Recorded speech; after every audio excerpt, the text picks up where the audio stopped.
good morning, good afternoon, good evening, good eye, depending on where you are in the world. And now I'm once again in the Extreme News television studio here in Hessen in Germany. And today I have invited a guest, Feli Popescu, a Romanian who actually has been living for 30 years in Germany. But we actually met via the Bolan Report in California. And today is the first time we've actually physically seen each other. Now, you are, I believe, a medical journalist, a blogger. You spent many years studying vaccines and lots of things around that. Would you like to just tell us a little bit? Yes, so I'm a medical journalist and a blogger, and above all, an informed mother. And as the saying goes, nobody does better research than an informed mother. Oh, not even the FBI, trust me. So when it's about our children, you can be sure of that. So I've been doing research on vaccines for 11 years now. Mm-hmm.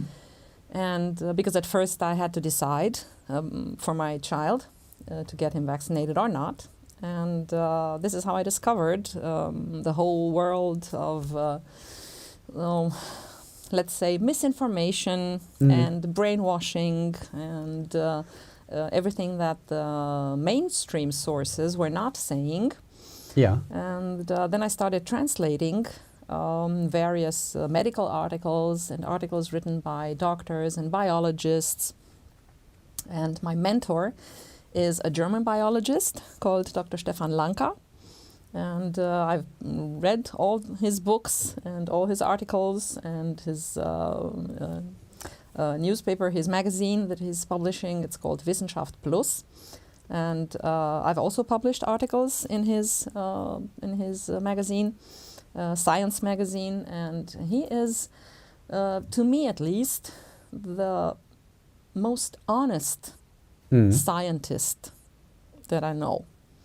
Just let me put this in context because Dr. Lanka is not so very well known outside the German-speaking world, but he is the guy who not only said, hey, I don't think viruses exist, but also when he challenged people to prove it in court.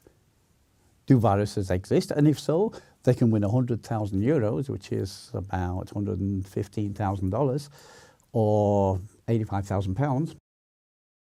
We're talking about the famous measles trial. Yeah, and nobody succeeded. And there was one doctor backed by the whole of the pharmaceutical cartel, and even they were unable to present conclusive proof that viruses exist. Yes, Dr. Lanka asked specifically for the one scientific paper proving the isolation of the measles virus and its diameter. And this German doctor sent him 6 papers claiming there's your virus. Yeah. And one of these papers is the reference paper with respect to the measles virus. So when you go on Wikipedia and you look for measles virus, it says the measles virus was isolated in 1954 by John Franklin Enders. But the problem is that in his paper, there is no virus isolation according to the virology manuals, according to the classical method of virus isolation, which is called sucrose density gradient centrifugation. And every second-year biology student would be able, according to this method, to isolate a virus during one afternoon. But it's never been done. And in either this paper or in all other papers, what the scientists are doing, they are working with cell particles. Yeah. Isolated cell particles from a cell culture, which is patented, which is kept alive, nota bene, which is kept alive only with the help of the so-called bovine fetal serum. This is a serum which is acellular and is obtained mind me, sorry for this picture, but you have to get it to understand beyond the words. What is beyond the words? It's called bovine fetal serum. You find it in every vaccine. It's because the cells are only kept alive with this serum, which is obtained with a syringe by extracting this serum from the heart of an unborn calf in the body of the cow. And this is how they keep their cells alive in the lab, because all cells are dying in the lab. All cultured cells have nothing more in common with the cells in our body, with the tissues in our body. Everything is dying. Yeah, so they're doing experiments with these cells, claiming that because the cells die, there must be a virus that kills them. But what they don't do is they don't say how they prepare this cell culture. Yeah, which means, of course, first they take away all the nutrients which they had before given to the cells to keep them alive. They take away all the cells and they put antibiotics in the cell culture. So the cells would die anyway, no matter what you put in there afterwards, or if you don't put anything in there afterwards, if you just wait. Antibiotics kill the cells independently. There's no need for any fictitious virus. And they don't do control experiments, which of course it's crucial in science. You have to have control experiments, meaning if you claim that in the patented cell culture, you put some fluid from somebody's body who has, say, coronavirus, and then when the cells die, if you claim that it was the virus in the saliva of that person that killed the cells, then you should as well take saliva from a healthy person, repeat the experiment the same way, and then you can see that the cells die exactly the same. And the third control experiment is you take the cells, you treat them the same way, you put antibiotics inside, and then you just wait with nothing from anything anywhere. And then you see the cells die in exactly the same way. And Dr. Lanka, together with a microbiology professor, officially repeated these experiments with the same patented cell culture obtained from the WHO, because you can't do experiments with anything else, even though they claim the virus is everywhere. It's in our lungs, it's in our bronchi, it's in our throat, wherever. Yeah, but why don't I isolate it from there? Why do I need that specific cell culture, treated that specific way? Even with this simple fact, you can see something is wrong there. Yeah. Let me try and put this into a more everyday perspective, take it out of the laboratory. And everybody knows somebody who knows somebody who has had shall we say, an accident and maybe lost part of a finger or something like that. The part that's cut off, fallen off, unless they can sew it back on within, 35 minutes, that's dead. Yes. As soon as it leaves the body, it starts dying. So every cell that is outside the body loses all its specificity, loses all its characteristics of the vital body. It's the same with blood. Blood for transfusions is a dead substance. It's a substance from a bag. It's a dead substance from a bag. The body first has to metabolize it and to eliminate it before it creates new blood.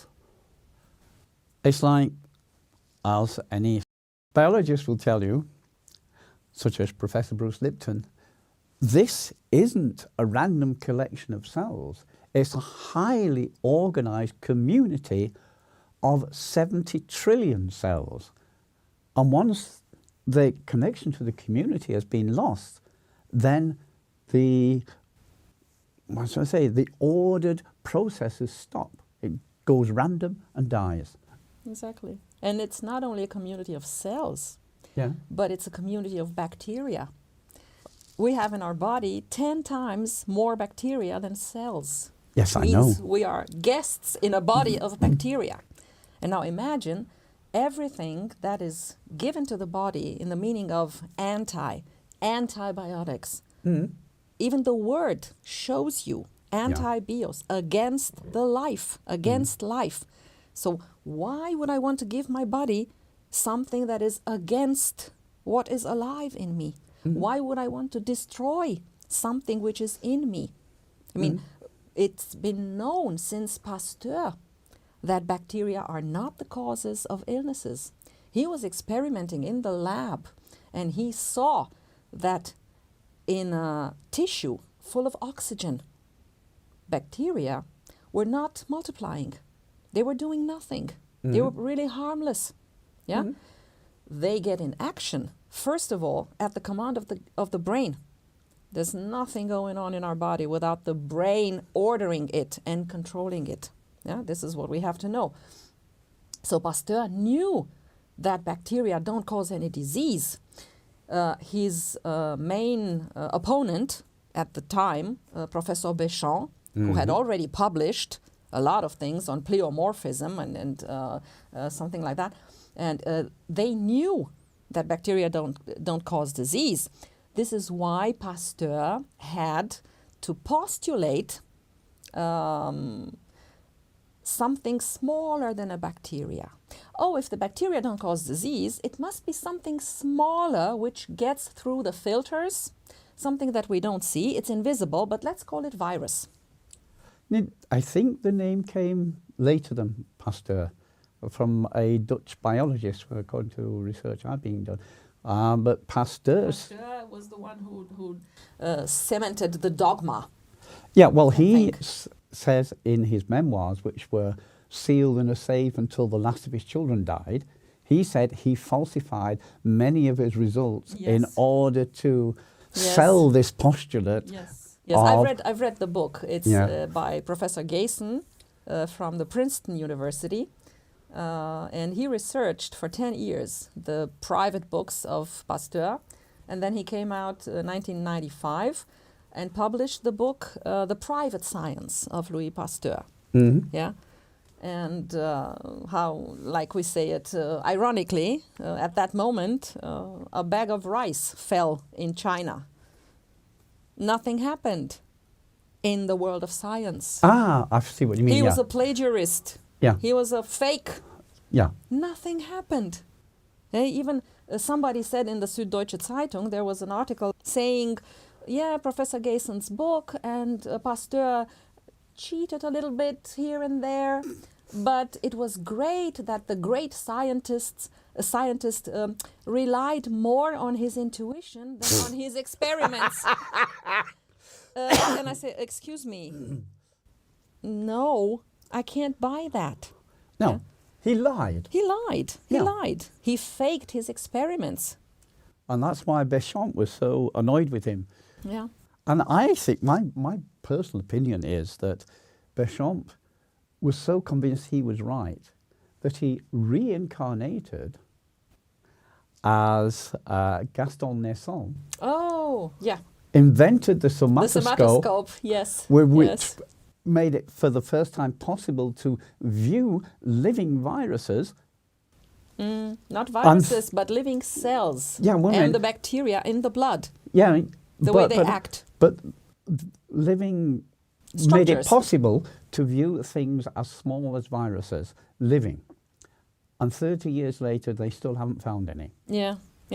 The small particles in the blood. Yeah. I remember there's a video out there on YouTube with the somatoscope, and it's showing in real time and in real blood. It's showing a bacteria which is changing its form. Yeah. From a bacillus, so from a long one to a round one, to a coccus. Yeah, Staphylococcus, Streptococcus. We don't need to fear them. They're not the cause of the disease. No. Even if they're found there. There's a very nice metaphor in the documentary The 5 Biological Laws of Nature that I recommend with all my heart. And the metaphor is, what if we find firemen everywhere where there's fire, and we would say, oh, look, there's a fire. The firemen are always there. They must be the cause. Mm-hmm. And it's the same thing with bacteria. Whenever we have in our body, whenever we have damaged tissue, it's the biological role of bacteria to decompose and to carry out this tissue. That's what Nesson's proved with Yes. his somatoscope. Yes, nothing else. So it's all biological. It's all cooperation. It's all for our best. It's all for our health and for our survival.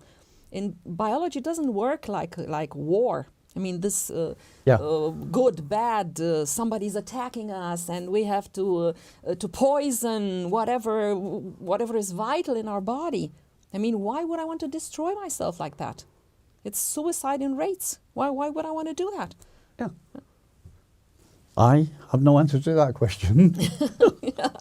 Yeah, that's why the work is very important to inform people about the real causes of diseases, and that microorganisms and microbes are definitely not the cause. Yeah? This is something which shows up curiously enough, in the coronavirus statistics. What we see is, it's been called officially a world pandemic. Now, to qualify for this title, a minimum of 10 countries must have an epidemic of the same disease. Right? So far, not one country has reached the threshold to qualify for an epidemic. An epidemic is a minimum of 1% of the entire population. Yeah. Even China, which has the highest number of cases, they come to 0.0009%. Yeah, you see. Italy, 0.00. Oh, sorry, in America, 0.00002%. Yeah. And they call us fake news. And what they're doing is distributing fake news and faking it. No, the point I was trying to make is that in China, we've seen since the middle of February that the number of cases, new cases every day, is rapidly declining. I mean, I can tell you how many it is today. China. Where is China? Right. We have today 36 new cases. That's down from a high of, I think the high was 3,000 cases in one day. Yeah. And it's been declining ever since. That shows you that, so far as China is concerned, this particular disease is dissipating. There are a number of other countries where it's rapidly going down as well. In Europe, it's still going up because, they still we have haven't had it that do. long. Yeah, they still have something to do behind the curtains. But if you look at it, if you let me say it like this: if you check the scientific background, I would rather say that we don't have a coronavirus epidemic. We have a test epidemic. Yeah. What they're doing is they test people who have the same symptoms that everybody has, or almost everybody has, in January and February. It's like flu-like symptoms. It's colds or whatever. It's just a natural way of discharging the cold of winter. And as soon as you test somebody with these tests, which are not specific for the virus, because they don't have the virus, these tests, which are not calibrated with the golden standard of medicine, of science, which means the virus. What they do is they patented the test, by the way, before having any virus. Yeah. It's in all the papers now that Canadian scientists have finally managed to isolate the virus. And let me ask you, okay, if you just now isolated the virus, let's assume it is so, how have you patented the tests that you've been using so far without having the virus? Well, let me tell you the answer to that, because I have that from somebody who has good contacts with the World Health Organization. How much do you think such a test costs? I don't know, but if you test hundreds of millions... Well, It's I know, I can good tell money you, to be made out of it. in Europe it costs €150 per test. Nice. And how many million people do we have willing to be tested? Do the math. Most of those people are perfectly healthy. Yeah. And the money is to be made in the test. And And that's what if- it's all about. And if a person has a normal cold, Yeah. but of course he is living in fear Yeah. with the whole fake news bombing, which is taking place right now. And he says, oh my God, I could have the virus. Let's get tested. Mhm. And of course, in a biological process, if your body is just working something out right now, and Yeah. if you have a cold, and if you have some, I don't know, if bacteria are at work right now, yeah, or something else is happening in your body, you are, of course, very, very, you can possibly be positive tested, yeah, because your body, in the moment where you have a biological process, which is active at that moment, your body produces the so-called emergency proteins, which are meant to repair tissue. Yeah. The damaged tissue is repaired with these emergency proteins. And what they're doing with those tests, which are, again, uncalibrated, they have no gold standard, research that, they are finding some proteins, Yeah. and they assume and claim that these proteins must belong to a certain virus. Despite the fact that with a somatoscope, you can see that the human body has produced them itself in order to Of course. heal itself. Yes. The body produces everything it needs when it needs it. Nothing comes from outside, nothing infects us. Yeah. It's been known, actually, for centuries. Yeah. Well, even going back not very far, I can't remember who it was now, but there was quite a lot of... see, I have this from Bruce Lipton. But it was a few years ago now. They discovered with a series of tests that almost all known disease germs are present in everybody, but they just don't do anything. They're Yes. inactive. Yes.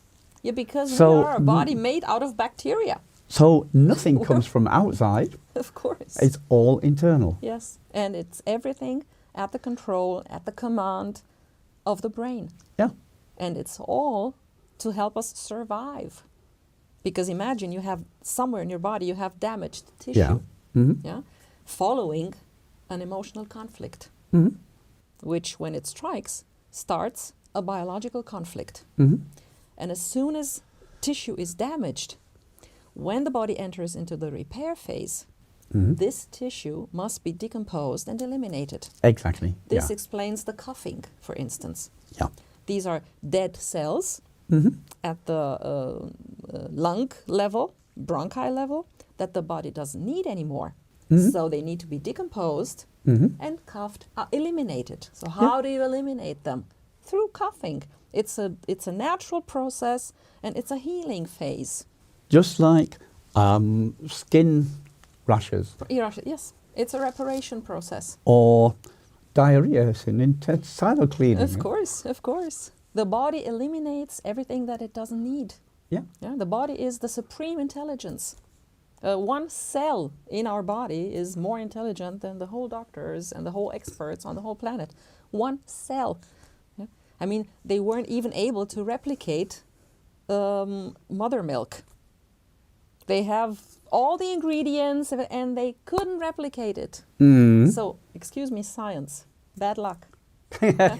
You don't know nature. Nature rules. It's biology.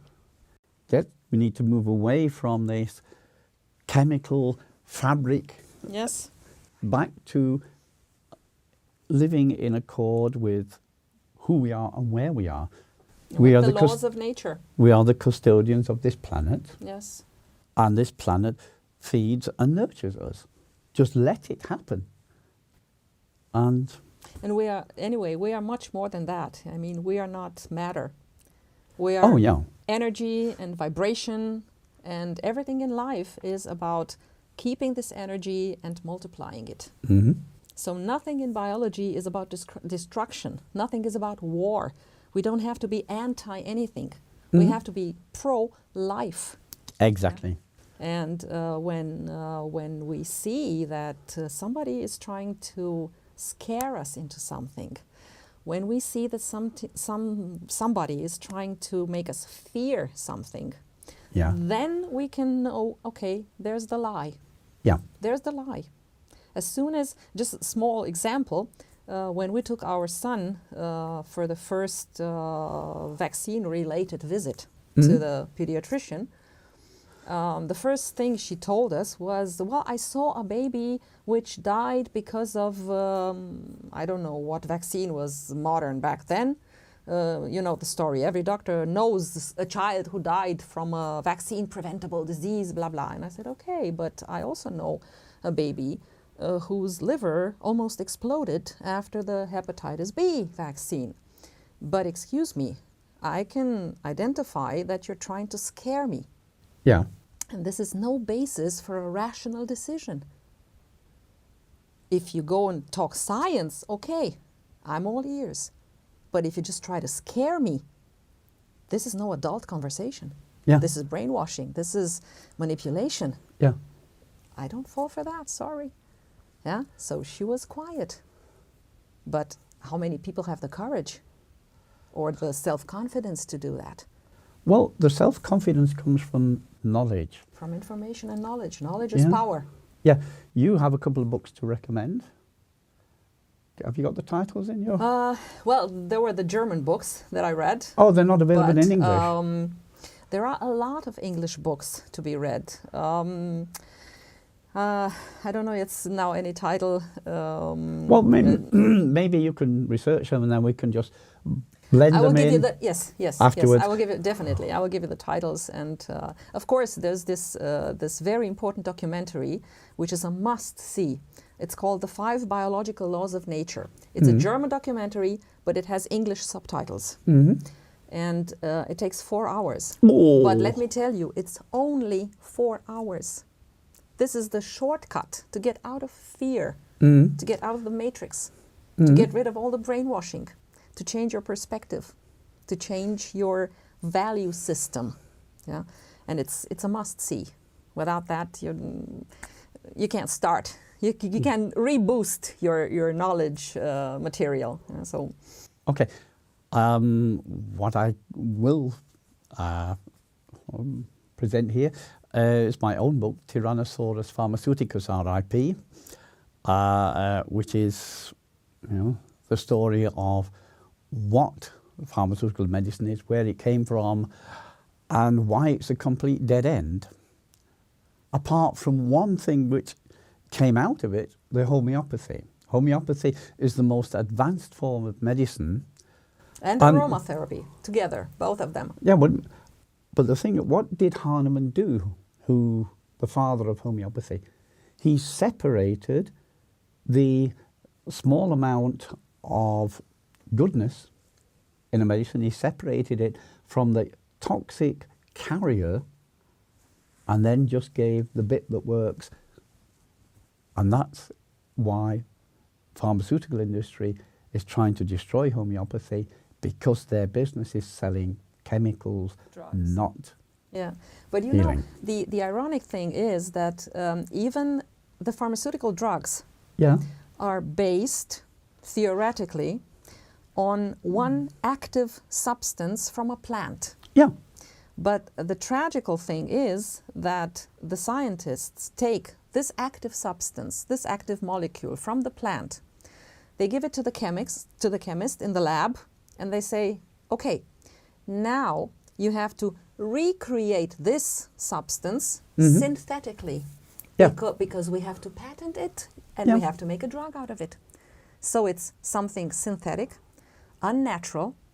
The body recognizes it because it's not biocompatible. It's not a living substance. It's a dead substance. So first, you damage your liver, because and your glands, because the body tries to metabolize it, and sometimes it can't. Sometimes it can, but sometimes it can't. So what you have is just pure lab-made synthetic stuff, and it is much better to use the natural stuff. And that's all that Hahnemann like said. Homeopathic remedies, essential therapeutic oils, everything which is made of vital substances which the body recognizes as alive, and he can use these substances. One of which is good, clean water. Cheers. Yeah. Well, Philly, that's a very good initial discussion. I hope that you'll find the time to do several more with us. I'd love to. If you invite me, I will come. Yeah, we'll get it organised. Yeah. Okay. I'd love to. Thank you for being here. Thank you too for the invitation. Namaste. Namaste. Do your research, people.